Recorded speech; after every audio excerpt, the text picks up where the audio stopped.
మీ అందరికి మా ప్రభుత్వం వస్తే ప్రజాపాలన వస్తే మీ అందరికి మీకు పర్మనెంట్ చేస్తామని చెప్పి అప్పుడు హామీ ఇచ్చారు. అదే హామీని ఇప్పుడు మేము మేము చేయమని అంటున్నాము. కానీ ఇప్పటికి కూడా 2 సంవత్సరాలు దాటిపోయింది, ఇంకా చేస్తలేరు.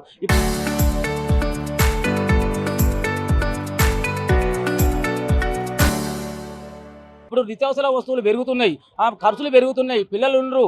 మా అందరికీ జీతాలు ఎవరైనా చూస్తే విద్యుత్ సంస్థలో జీతాలు ఎక్కువ ఉన్నాయని అంటారు. కానీ మా కింది స్థాయికి వచ్చేసరికి 12,000, 15,000, 20,000, 30,000 కంటే ఎక్కువ లేదు. అదే 2 లక్షల జీతం ఉన్న ఆయనకు అంతే నిత్యావసర వస్తువుల ధర ఖర్చులు ఉంటాయి, మాకంతే ఉంటాయి. కానీ మేము సమాజంలో చెప్పుకోవడానికి విద్యుత్ సంస్థలో పనిచేస్తున్నామని మాత్రం చెప్పుకోవడం తప్ప మా కడుపులు ఎండి మేము బాధలు పడుతున్నాం. కాబట్టి మీరు ఇచ్చిన హామీని మాత్రం నెరవేర్చమని 2 సంవత్సరం 6 నెలల నుంచి దఫాలుగా మీకు విన్నవించుకున్నాం.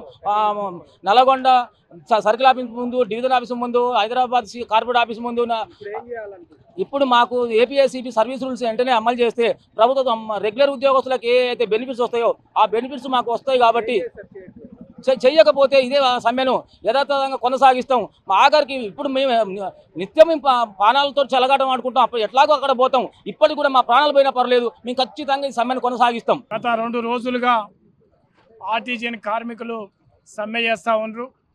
మరి ఇవాళ ఈ రాష్ట్రంలో సుమారు ఒక 20,000 మంది మరి రోడ్డు మీదకి వచ్చి సమ్మె చేస్తూ ఉంటే ప్రభుత్వం నిర్లక్ష్య వైఖరి, మొండి వైఖరి అవలంబిస్తూ ఈ సమ్మెని మరి పరిష్కారం చేయకుండా సమ్మెను విచ్ఛిన్నం చేయడానికి ఈ ప్రభుత్వం ప్రయోగిస్తే గత ప్రభుత్వాలు ఏ రకంగా అయితే గుణపాఠం చెప్పారో కార్మికులు, మరి ఇవాళ ఈ ప్రభుత్వానికి కూడా గుణపాఠం జరుగుద్దని సందర్భం గుర్తు చేస్తూ ఉన్నాం.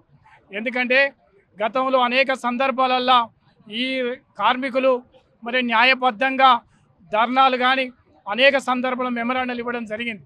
కానీ వాళ్ళ 20,000 మంది కార్మికులకు సమాన పనికి సమాన వేతనం కాకుండా ఏపీఎస్పీ రూల్స్ మరి అమలు చేయాలని పెద్ద ఎత్తున ఇలా సమ్మె చేస్తూ ఉంటే ఈ ప్రభుత్వం ఇవాళ ఇప్పటికి కూడా మరి చర్చలకు విలువకుండా ప్రత్యామ్నాయం పేరుతోని వీళ్ళని అనేక రకాలుగా మరి ఇబ్బందులకు గురి చేస్తే తప్పకుండా ఈ ప్రభుత్వం మరి దిగి రావాలి.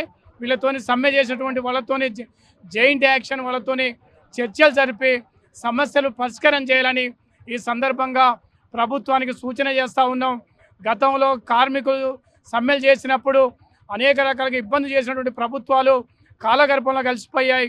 ప్రజాప్రభుత్వం అని చెప్పుకుంటున్నటువంటి కాంగ్రెస్ పార్టీ ఈ ఆర్టీజీఎస్ కార్మికుల సమస్యల్ని పరిష్కరించాలని ఈ సందర్భంగా డిమాండ్ చేస్తాం.